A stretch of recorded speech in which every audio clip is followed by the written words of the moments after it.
Warahmatullahi wabarakatuh. Bismillahirrahmanirrahim. Innal hamdalillahi nahmaduhu wa nasta'inuhu wa nastaghfiruh wa na'udzu billahi min syururi anfusina wa min sayyiati a'malina. May yahdihillahu fala mudhillalah wa may yudlil fala hadiyalah. Asyhadu an la ilaha illallah wahdahu la syarika lah wa asyhadu anna Muhammadan abduhu wa rasuluh. Ya ayyuhalladzina amanu taqullaha haqqa tuqatih wa la tamutunna illa wa antum muslimun. Ya ayyuhan nasu taqu rabbakumul ladzi khalaqakum min nafsin wahidah wa khalaqa minha zawjaha wa batha minhuma rijalan katsiran wa nisaa'a wattaqullaha alladzi tasaaluna bihi wal arham innallaha kana 'alaikum raqiba. Ya ayyuhalladzina amanu taqullaha wa qulu qawlan sadida yuslih lakum a'malakum wa yaghfir lakum dhunubakum wa may yuti'illaha wa rasulahu faqad faza fawzan 'azima. Amma ba'd. Ma'asyiral muslimin rahimakumullah. Melanjutkan kajian kita, pembahasan tentang pengurusan jenazah. Pada saat yang lalu telah kita sebutkan perintah Nabi SAW, laqinu mautakum la ilaha illallah. Talkinkanlah orang-orang yang akan mati di antara kalian dengan kalimat la ilaha illallah. Dan telah kita sebutkan bagaimana penjelasannya, kemudian catatan-catatan berkaitan dengan hal ini dan hal-hal yang lain yang berkaitan dengan kesalahan kemudian telah diluruskan dan seterusnya. Berikutnya adalah hadis yang ke-438.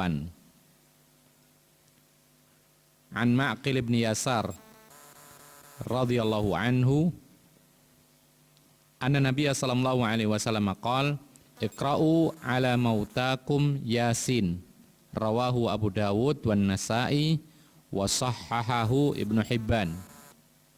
Artinya, dari Ma'qil ibn Yasar, semoga Allah meridhoinya, beliau mengatakan sesungguhnya Nabi Muhammad sallallahu alaihi wasallam pernah berkata, bacakanlah orang-orang yang akan mati di antara kalian Yasin, yaitu surat Yasin. Hadis ini adalah hadis yang dikeluarkan oleh Abu Dawud, Imam Nasa'i, dan disebutkan oleh Ibnu Hibban bahwa hadis ini adalah hadis yang sahih.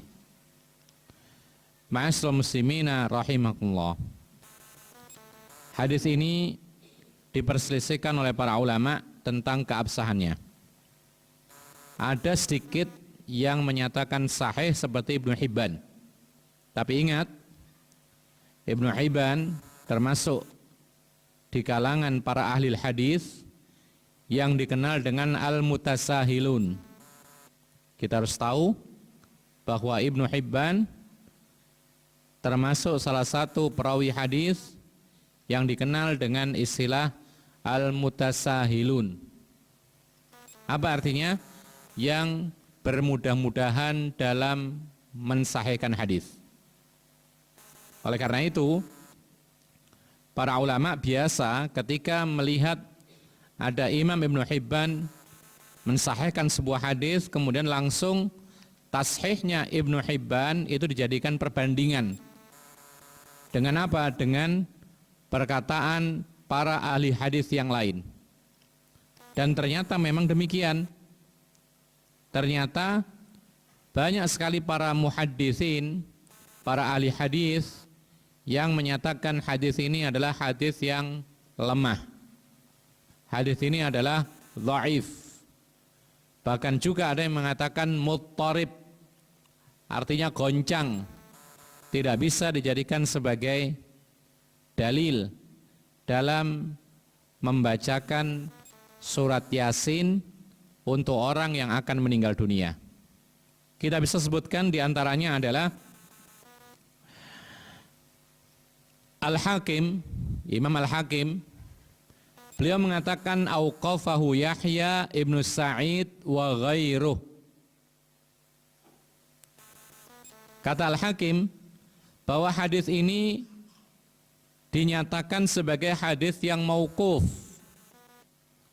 oleh Yahya ibnu Sa'id dan selain mereka. Artinya hadis ini tidak sampai kepada Nabi, hanya sampai kepada Ma'qil ibni Yasar. Ini salah satu yang termasuk mengkritik hadis ini, yaitu Al-Hakim. Yang kedua, Al-Imam Nawawi mengatakan dalam kitabnya Al-Adhkar. Jadi Imam Nawawi itu punya kitab namanya Al-Adhkar, zikir-zikir yang diambil dari kitab Al-Quran dan Sunnah Rasulullah. Apa dia katakan tentang hadis ini? Beliau mengatakan isnaduhu dha'ifun. Ini Imam Nawawi. Beliau menyebutkan hadis ini, tetapi beliau memberi catatan. Dia mengatakan, namun sanad hadis ini lemah. Kenapa demikian lemah? Beliau menjelaskan alasannya. Fihi majhulani, di dalam hadis ini ada dua perawi yang majhul. Apa majhul artinya? Tidak dikenal sebagai perawi hadis, tiba-tiba datang meriwayatkan hadis. Maka ini salah satu sebab hadis itu dhaif, lemah dan tidak diterima oleh para ulama. Jadi dalam hadis ya, itu lebih penting daripada dalam urusan berita yang lain. Atau dalam urusan-urusan yang lainnya meskipun bukan masalah-masalah berita. Kita misalnya ketika kita mempunyai peralatan di rumah kita, misalnya apa misalnya? Peralatan elektronik di rumah kita rusak. Apa contohnya? Mesin cuci misalnya. Ya. Kemudian kita panggillah yaitu tukang mesin cuci yang memperbaiki. Kita telepon. Kita telepon, kemudian tidak lama kemudian datang, ketok pintu, datang, kita lihat, kita tanya siapa? Saya, fulan, tukang mesin cuci ya? Oh enggak, dia sedang berhalangan, dia wakilkan kepada saya. Loh Bapak sebagai apa? Saya ini ya, tukang bengkel mobil. Kira-kira kita terima enggak? Kita katakan majhul dalam masalah yaitu mesin cuci, kan gitu. Nah ini masalah dunia, kita tidak terima orang-orang yang majhul dalam bidang tersebut. Apalagi dalam bab agama, yang mana dengan agama ini Allah akan memudahkan kita masuk ke dalam surga. Maka para ulama tidak akan menerima apabila hadis itu diriwayatkan oleh orang-orang yang majhul, tidak dikenal sebagai perawi hadis. Dibahas oleh para ulama, siapa ini? Tidak diketahui dalam kitab rijal. Para perawi hadis tidak dikenal, atau malah mungkin dikenal sebagai orang-orang yang tidak ada kaitannya dengan keilmuan hadis. Ternyata dia seorang misalnya pedagang yang tidak pernah meriwayatkan hadis. Ternyata dia sebagai seorang misalnya kuli bangunan misalnya yang tidak pernah meriwayatkan hadis. Maka seperti ini dikatakan oleh para ulama bahwa itu menyebabkan hadis yang dhaif. Yang ketiga, qala Ibnu Hajarin Al-Asqalani, a'allahu Ibnul Qattan bil ittirab wa bil waqfi wa bi jahalati hali Abi Utsman wa abihi al-madhkuraini fi isnadihi. Ibnu Hajar Al-Asqalani termasuk pakar hadis. Beliau mengatakan bahwa Ibnul Qattan menyatakan bahwa cacatnya hadis ini karena sebab kegoncangan.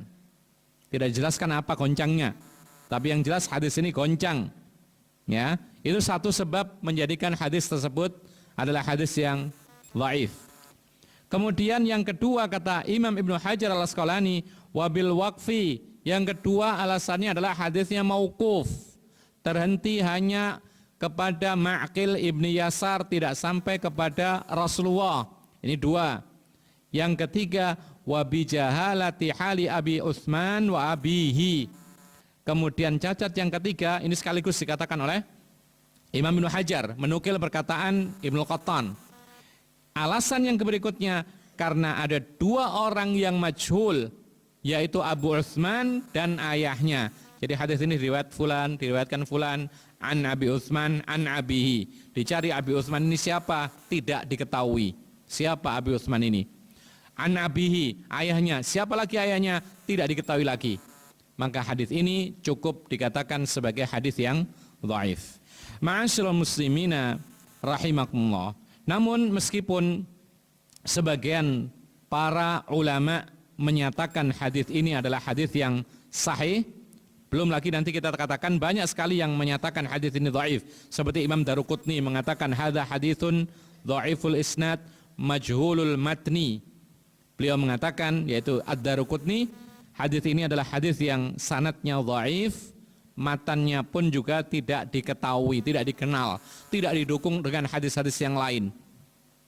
Nah, oleh karena itu, ma'asyiral muslimin rahimakumullah, penulis kitab yaitu Umdatul Ahkam, syarah kitab Bulughul Maram, ya, Fadilatul Syekh Abdullah Al-Bassam, beliau menyatakan bahwasanya wala yasihhu fil babi haditsun, tidak ada satupun hadis yang sah dalam bab ini. Bab apa itu maksudnya? Dalam bab perintah membacakan surat Yasin untuk orang-orang yang akan meninggal dunia. Namun demikian, ma'asyiral muslimin rahimakumullah, ada perkataan yang perlu kita dengar sebentar. Mungkin meskipun ini adalah mungkin baru bagi kita, tapi tidak mengapa kita dengar. Apa itu? Qala al-Imam Ahmad. Imam Ahmad mengatakan, haddatsana Safwan qala kanatil masyikhatu yaquluna idza quri'at yasinu indal mauta khuffifa anhum biha.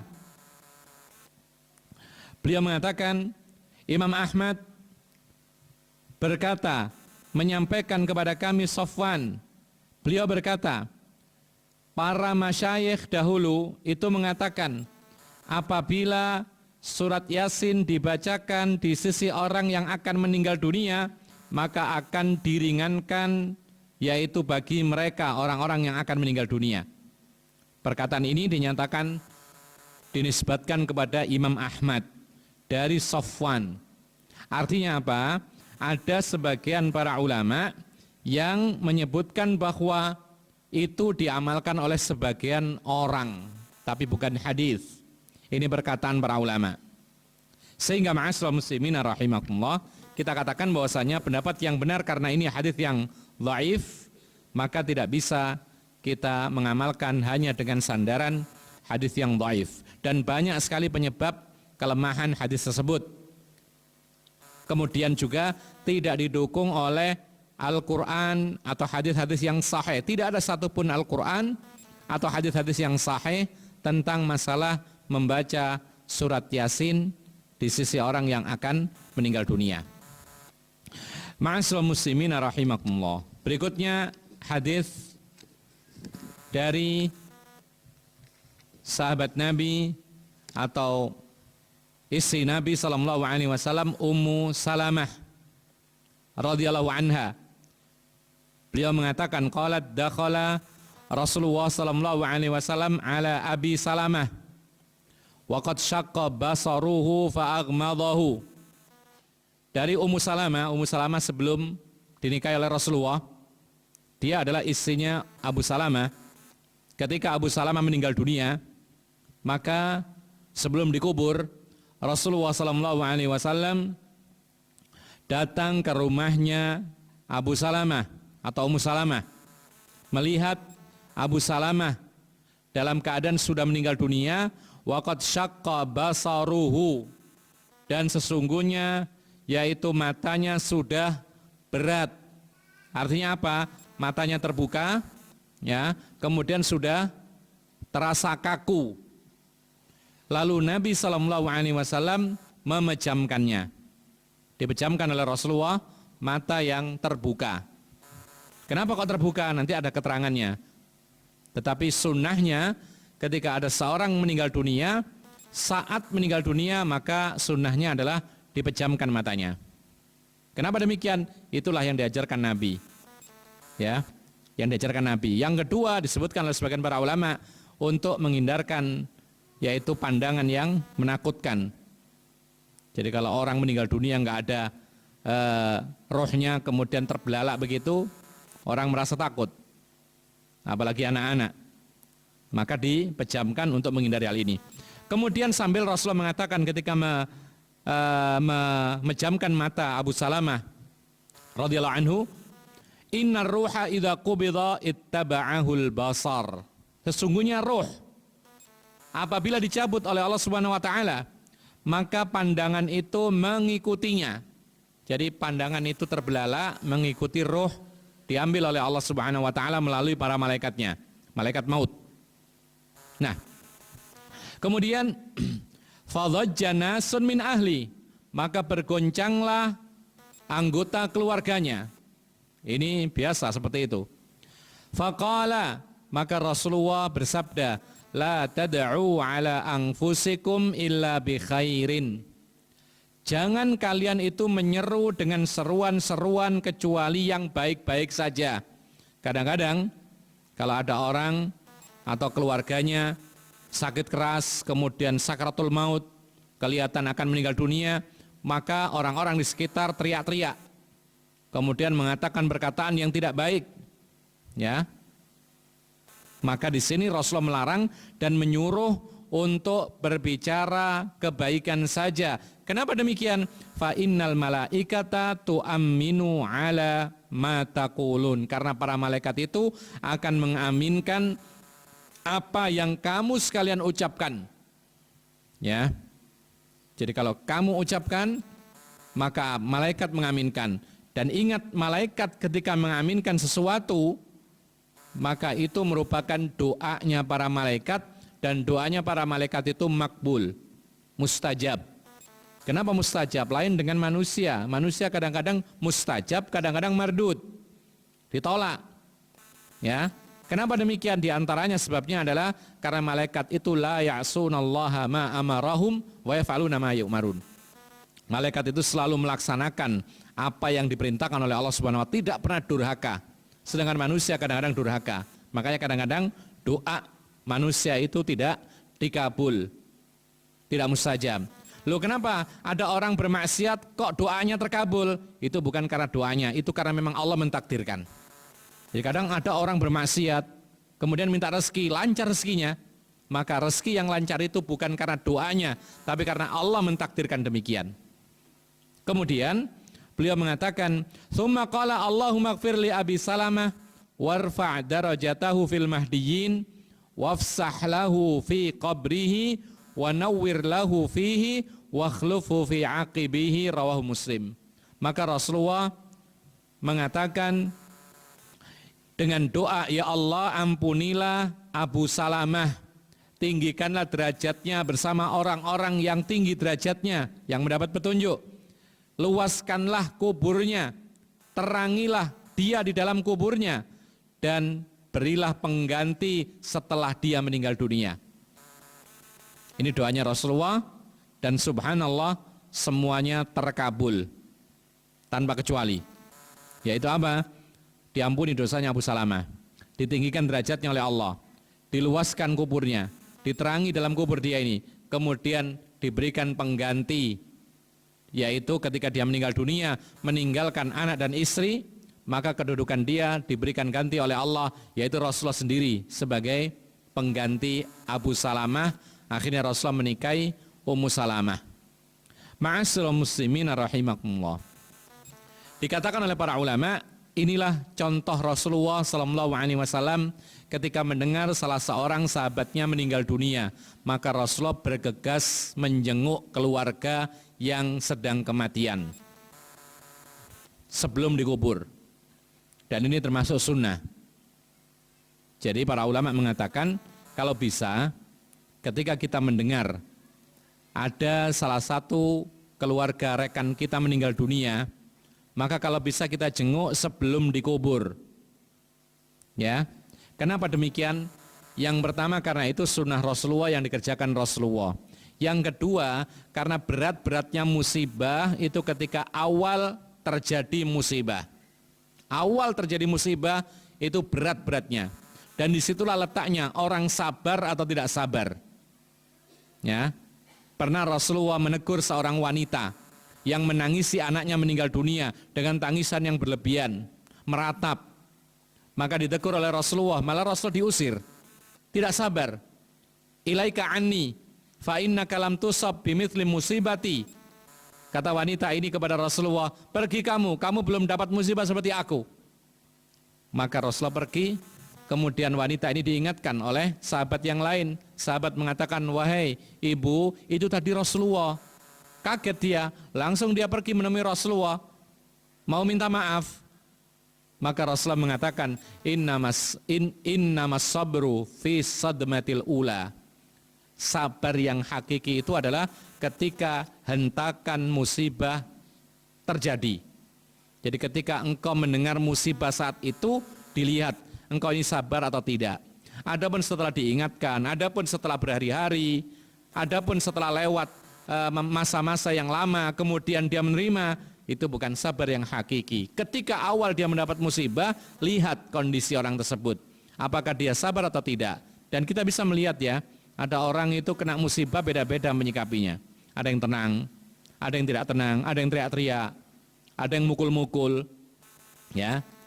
Jadi tidak usah jauh-jauh lah. Beberapa saat yang lalu kita melihat ada seorang ketika memakai sepeda motor di jalan raya ditilang. Ditilang kan musibah ya, betul nggak?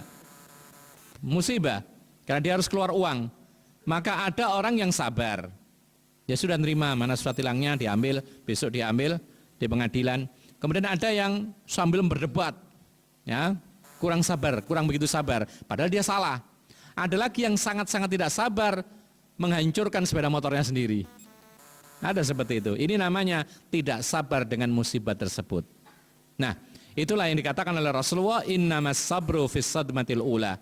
Sabar yang hakiki itu adalah ketika dia mendapati pertama kali hentakan musibah itu, bukan lewat sehari, 2 hari, 3 hari setelah dihibur orang dan semisal. Nah, para ulama mengatakan bahwasanya kita sebagai orang-orang yang tidak mendapat musibah dianjurkan untuk menghibur orang-orang yang terkena musibah, terutama yang berat. Seperti apa?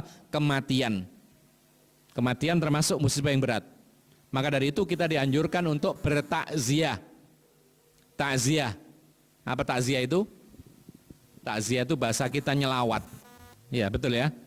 Di sini apa di sini? Hah? Melayat. Kalau di sekitar ngelawat. Apa? Ngelayat. Ya, sudah sama, hampir sama.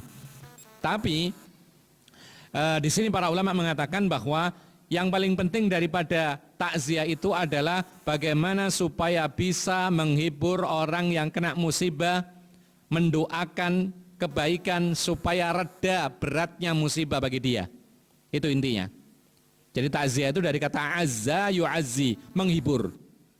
Dan para ulama mengatakan orang takziah itu tidak harus datang ke rumahnya. Karena kadang-kadang orang takziah datang ke rumahnya orang itu tapi tidak berbuat apa-apa. Ya. Jadi hanya simbolis saja atau formalitas saja. Kemana? Oh, takziah. Di sana ngapain? Ya sudah hadir, salaman, pulang lagi. Bukan itu yang dimaksudkan oleh Rasulullah. Takziah itu betul-betul bertemu dengan orang yang mendapatkan musibah berat, kemudian sempat mendoakan, kalau bisa menghibur, bila perlu membantu urusan hal-hal yang sifatnya berat.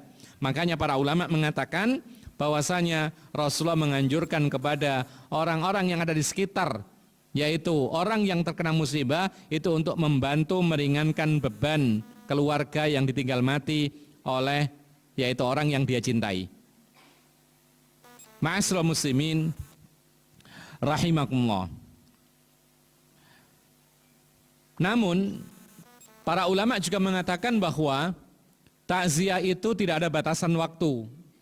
Artinya meskipun mayat sudah dikuburkan, tetap dianjurkan kita bertakziah. Terutama tatkala keluarga masih merasakan beratnya musibah. Ya. Itu dianjurkan kita bertakziah. Dan juga para ulama mengatakan tidak ada batasan waktu dan tidak harus hanya sekali saja. Bila perlu berulang kali. Kalau kita lihat masih berat, masih belum kembali seperti biasa, kita ulang lagi untuk membangkitkan semangatnya lagi. Nah, ma'asyiral muslimin rahimakumullah.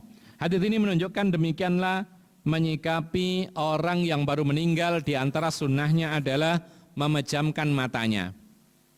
Dan kalau bisa sesegera mungkin. Karena kalau lambat itu akan sulit dipejamkan. Ya. Jadi kalau orang mati dibiarkan terbelalak, kemudian sudah berjam-jam tidak dipejamkan, dia sulit dipejamkan, sudah kaku uratnya. Nah, kalau seperti ini biasanya diganjal kan gitu. Untuk beberapa saat kemudian baru dilepas. Ya, pakai uang atau pakai apa, tidak ada masalah. Yang penting tidak menyakitinya.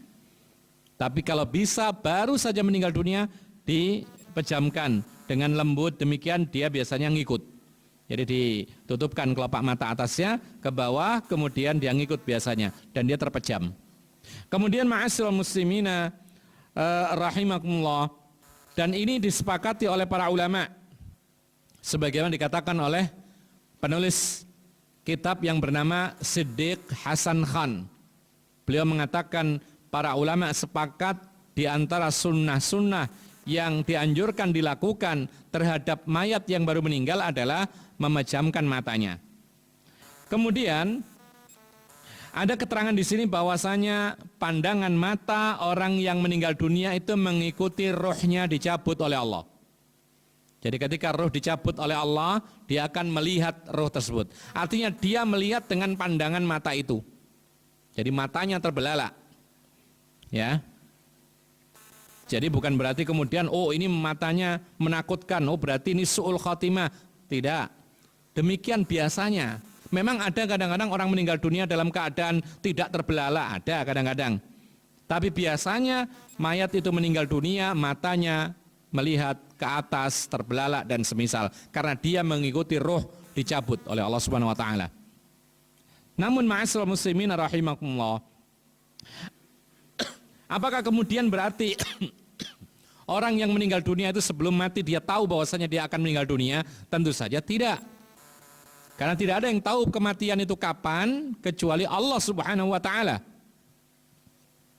Jadi kita hanya sebatas mengatakan bahwasanya mata atau pandangan mata itu mengikuti roh dicabut oleh malaikat maut. Sebatas itu, tidak ada keyakinan yang lain. Jangan berarti nanti panjang. Jadi kalau misalnya mata ini mengikuti roh, oh berarti dia tahu kalau mau mati. Enggak ada demikian. Ya. Oh berarti dia apa begitu? Tidak. Ya. Tetapi di sini para ulama mengatakan hanya sebatas itu. Rasulullah hanya menjelaskan pandangan mata akan mengikuti roh yang dicabut oleh malaikat maut sesuai dengan perintah Allah Subhanahu wa taala. Kemudian ma'asyiral muslimin rahimakumullah, ada perkataan juga keluarga yang kematian, ya, keluarga yang dapat musibah, salah satu keluarganya meninggal dunia, itu wajib sabar. Di antara bentuk wajib sabar adalah tidak berucap-ucap perkataan kecuali kebaikan. Tidak usah teriak-teriak, tidak usah kemudian marah-marah, tidak usah kemudian histeris. Ya, itu Allah menguji. Kelihatan orang-orang yang sabar dengan orang-orang yang tidak sabar. Jadi Rasulullah SAW bahkan mengatakan karena malaikat itu akan mengaminkan apa yang kalian ucapkan. Jadi ketika kematian biasanya kadang-kadang orang tidak sabar lalu terucap kata-kata yang buruk. Ya. Misal ada seorang istri ditinggal mati oleh suaminya.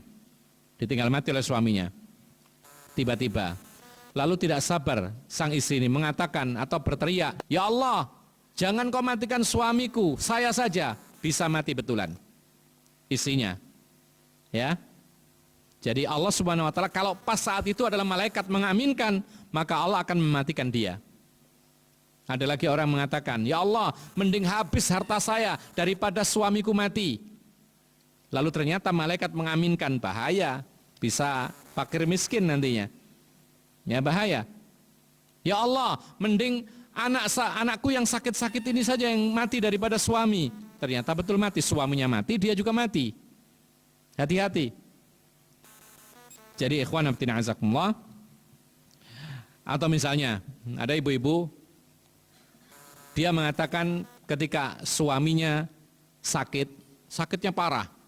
Kemudian suatu hari kondisinya sangat-sangat mengkhawatirkan. Ya, sangat takut sekali si istri ini suaminya meninggal dunia. Lalu dia berucap perkataan, ya Allah, mending sakit daripada mati. Bagus gak itu? Ya enggak bagus. Ya Allah, mending sakit saja. Artinya apa? Suami saya masih ada, itu lebih mendingan meskipun sakit daripada mati. Maka Allah mengabulkan karena diaminkan oleh malaikat, sehingga apa? Sehingga dia sakit terus, tidak sembuh-sembuh. Lama akhirnya, nyusahin lagi. Ya, andaikan dia meninggal dunia, Allahu a'lam, kita tidak tahu apakah kebaikan berikutnya atau tidak. Mungkin saja Allah memberi ganti yang lebih baik. Jadi yang penting, ikhwan fillah azakumullah, kita sebagai anggota keluarga, ketika salah satu keluarga kita meninggal dunia, jangan sampai tidak sabar lalu berucap perkataan-perkataan yang tidak baik, karena itu menjadi bumerang bagi kita, diaminkan oleh malaikat, dan itu mengenai kita mudharatnya. Ma'asyiral muslimin rahimakumullah, disebutkan oleh para ulama bahwa disunahkan bagi orang yang bertakziah ke keluarga kematian itu untuk mendoakan mayat. Ini pertama, mendoakan mayat. Dan kalau bisa, keluarga yang kematian itu mendengar doa kita, karena itu juga menghibur. Lihat Rasulullah SAW mendoakan Abu Salamah yang telah meninggal dunia, dan doanya Rasulullah ini diceritakan oleh Ummu Salamah. Berarti Ummu Salamah istrinya ini mendengar gak? Mendengar. Dan itu menghibur dia. Jadi kalau kita datang ke rekan kita, orang tuanya meninggal dunia, kita doakan Allahumma ighfir lahu, semoga. Jadi sambil kita salami atau kita dekat dengan dia, mudah-mudahan Allah mengampuni dosa orang tuamu. Semoga Allah membersihkan semua kesalahannya, semoga dimasukkan ke dalam surga, semoga amalannya diterima. Jadi kita perdengarkan kepada keluarga yang ditinggal mati, karena itu termasuk menghibur mereka. Kemudian ma'asyiral muslimin rahimakumullah, jika bisa doakan orang-orang yang ditinggal mati, salah satu anggota keluarganya, dengan doa yang pernah dicontohkan oleh Rasulullah. Samakan. Jadi kalau di sini Allahumma ighfir li Abi Salamah, yang meninggal Abu Salamah, tapi kalau yang meninggal adalah bapak kawan kita, sebut namanya, tidak ada masalah. Ya. Misalnya yang meninggal adalah ayahnya siapa? Mustafa. Maka kita katakan Allahumma ighfir li Abi Mustafa. Atau misalnya ibunya Mustafa, Allahumma ighfir li Ummi Mustafa. Ini termasuk sunnah. Kemudian tambahkan lagi doanya, warfa' darajatahu fil mahdiyyin. Tinggikan ya Allah derajatnya dia ini termasuk orang-orang yang mendapat hidayah. Kemudian wasfah lahu fi qabri, luaskan dia di dalam kuburnya. Artinya apa? Salah satu bentuk nikmat kubur itu adalah keluasan kubur. Dan ini alamnya alam barzah, bukan berarti kita membuat liang kubur besar-besar, bukan. Ya. Kalau kita membuat liang kubur besar-besar, ini namanya alamnya alam dunia. Sedangkan orang mati di kubur itu adalah alamnya alam barzah, gaib, tidak kelihatan, tidak bisa kita lihat. Jadi nikmat kubur, azab kubur itu adalah alam barzah, alam gaib, tidak bisa kita lihat. Jadi dia disiksa, dia dapat nikmat, kita tidak bisa melihat, tidak bisa kita dengar. Dan ada sebuah hadis, ketika ada orang yang diazab dalam kuburnya, dia berteriak kencang, ya, maka hewan-hewan mendengarnya, yang tidak mendengar itu adalah manusia dan jin.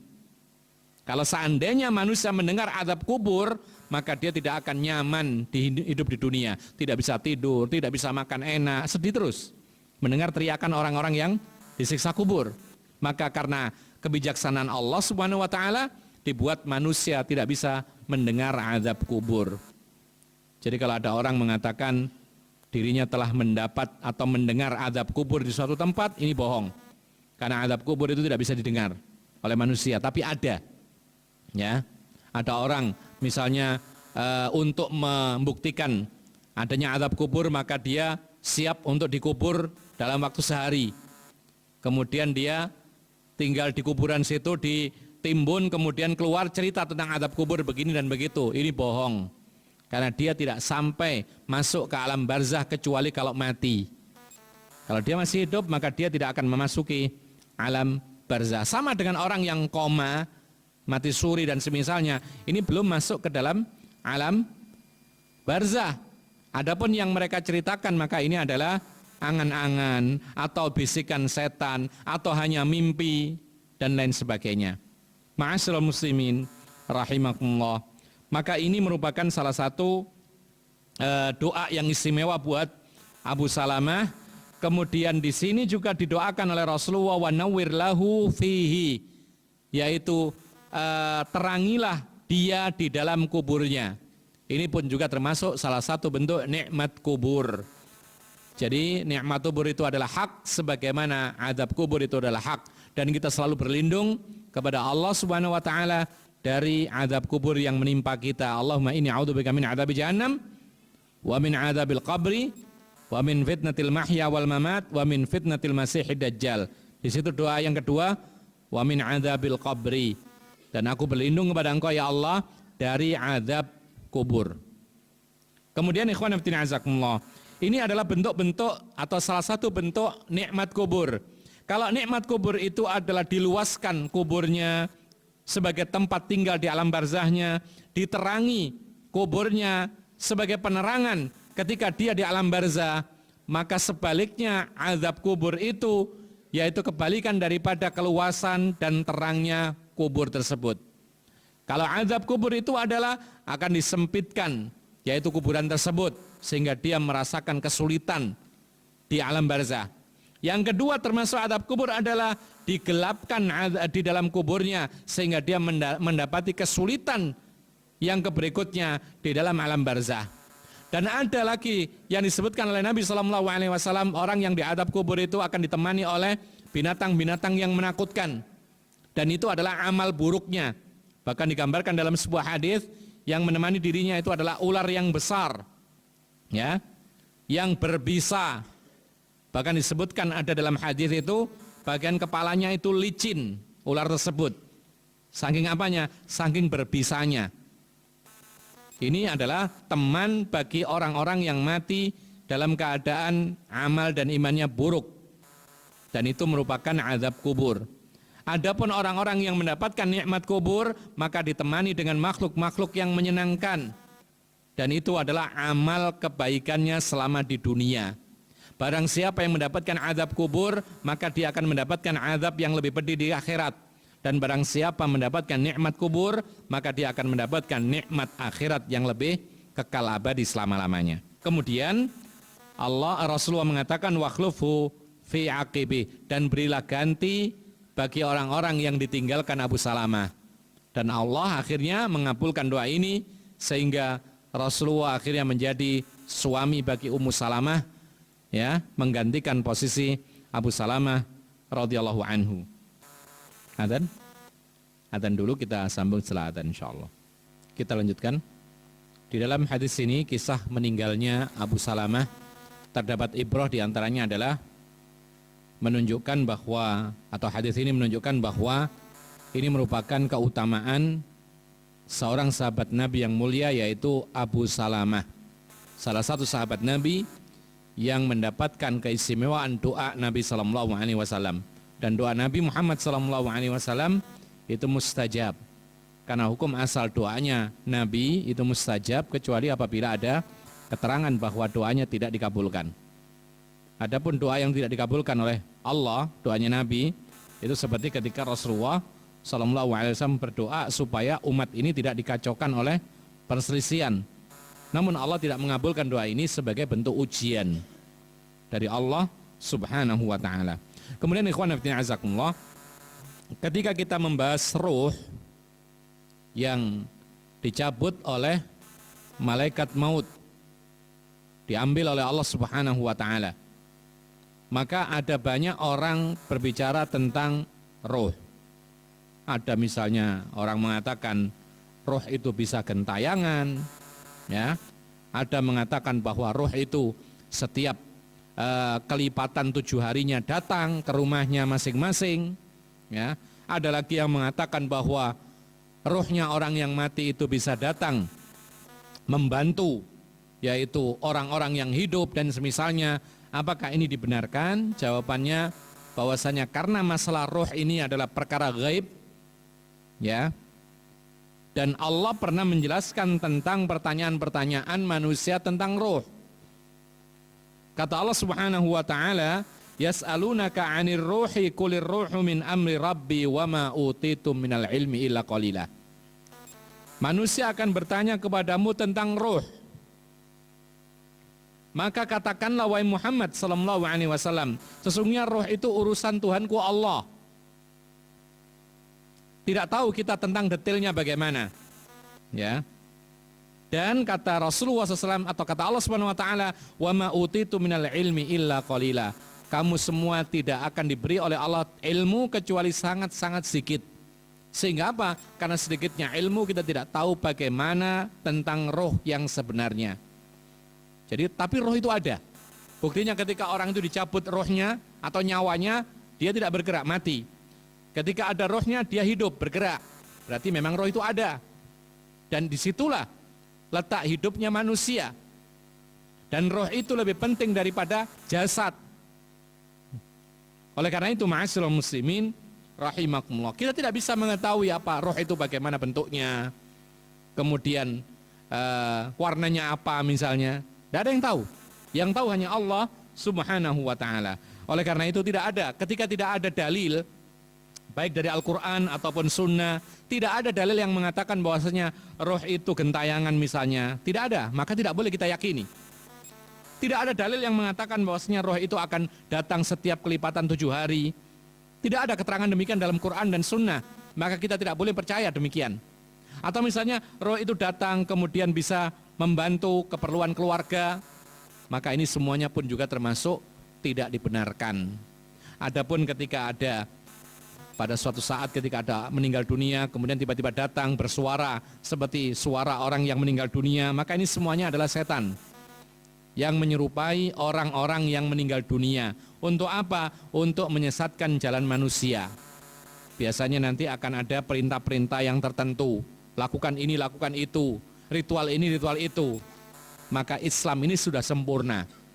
Untuk menjalankan agama Islam banyak sekali amalan dan tidak perlu kita mengikuti arahan, yaitu apa, setan yang mengaku sebagai rohnya orang yang meninggal dunia.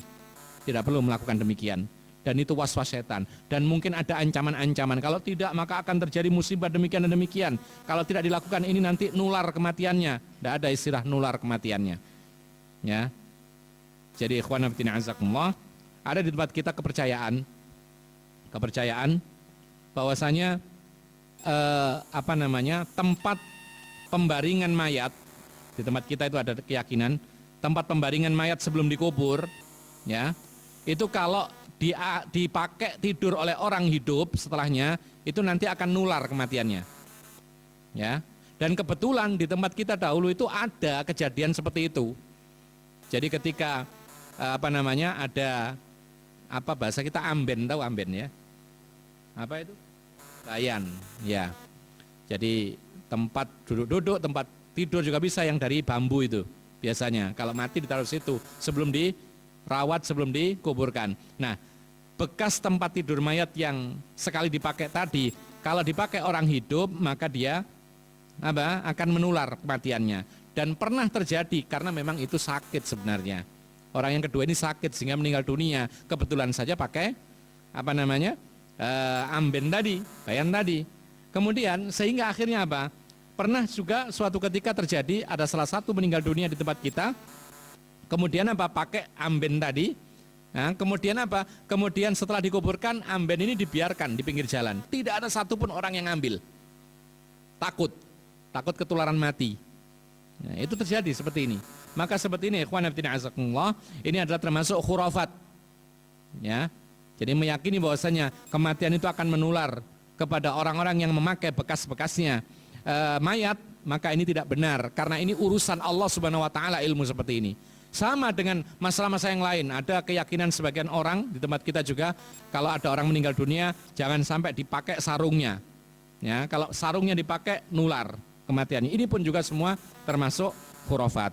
Ma'asyiral muslimina rahimakumullah. Kemudian hadis yang berikutnya, dan ini yang kita baca terakhir, yaitu wa an Aisyah radhiyallahu anha anna Nabiya sallallahu alaihi wasallam hina tuwfiya sujjiya bi burdin hibarah muttafaqun alaih. Aisyah radhiyallahu anha mengatakan bahwasanya ketika Nabi Muhammad sallallahu alaihi wasallam meninggal dunia, maka beliau atau jasad beliau ditutupi dengan kain hibarah. Kain hibarah itu adalah kain yang bermotif garis. Jadi ada kain polos tapi ada motifnya. Ini hibarah namanya. Nah, ma'asyiral muslimin rahimakumullah, ini juga salah satu sunnah yang lain. Ketika seorang itu meninggal dunia dan kita pastikan dia meninggal dunia, harus tahu kita ini meninggal dunia betul atau belum. Ya, jangan belum meninggal dunia langsung ditutup, padahal belum meninggal dunia. Ya, nah, ketika kita tahu pasti bahwasanya orang ini meninggal dunia, dipastikan, kan ada tanda-tandanya ya, orang meninggal dunia itu secara medis ada, tanda-tanda fisik juga ada. Tahu antum ya, tanda-tanda orang sudah betul-betul mati itu apa? Kadang-kadang masih koma. Di antaranya adalah kita lihat ujung-ujung daripada anggota tubuhnya. Kalau telinga ini biasanya jatuh, kemudian kuku-kukunya kemudian membiru, kemudian badannya dingin dan semisalnya, atau detak jantungnya sudah berhenti, atau pakai alat-alat medis tidak ada masalah. Ya, nah, kalau memang betul-betul sudah meninggal dunia, maka di antara sunnahnya selain dipejamkan matanya tadi, yaitu ditutupi semua jasadnya dari atas kepala sampai ujung kakinya. Itu termasuk sunnah. Ya. Nah, ma'asyiral muslimina rahimakumullah, kenapa hal ini disunahkan? Dikatakan oleh para ulama bahwasanya karena untuk menghindarkan, yaitu apa, tersingkapnya sesuatu yang tidak diinginkan. Karena kadang-kadang orang meninggal dunia kan sudah tidak ada kesadaran, tidak ada apa-apa, tidak bisa berbuat apa-apa, sehingga kadang-kadang wajahnya pun berbeda dengan kebiasaannya. Ya, kadang-kadang juga tidak tersenyum, kadang-kadang terbelalak, kadang-kadang mukanya berbeda dengan ketika masih hidup. Maka untuk menghindarkan orang melihat mayat dalam kondisi tidak diinginkan, maka ditutup semua jasad sampai kepala dan kakinya. Kemudian ma'asyiral muslimin rahimakumullah, dikatakan oleh Imam Nawawi, inna hadhihi tasyiyah mujma'un 'alaiha, disunnahkan menutup semua badannya orang yang baru meninggal, ini termasuk disepakati oleh para ulama. Ya, jangan dibiarkan terbuka kepalanya, ditutupi semuanya. Ya, jadi kalau ada orang datang pengen melihat, ya disingkap. Tapi kebiasaan sebelum dimandikan, sebelum dikuburkan, itu ditutup semuanya. Nah, kemudian ma'asyiral muslimin rahimakumullah, kata Imam Nawawi, wa hikmatu dzalika siyanatul mayyit anil inkisyafi wa satri suratihi al mutaghayyirah bi wafatihi anil ayun. Apa hikmahnya, kata Imam Nawawi? Kenapa sih mayat itu kalau mati, orang itu kalau mati langsung ditutup semuanya? Kalau belum mati jangan ditutup semuanya. Apa hikmahnya? Untuk menjaga mayat supaya tidak tersingkap dan menutupi bagian-bagian tubuh yang berubah ketika dia meninggal dunia. Jadi ketika berubah, meninggal dunia langsung. Mungkin matanya berubah, mungkin wajahnya berubah. Tadinya sebelum meninggal dunia wajahnya mungkin tersenyum, kemudian tiba-tiba sekarang tidak. Ini berubah. Maka untuk menghindarkan orang-orang melihat dalam kondisi yang tidak diinginkan, maka ditutup semuanya.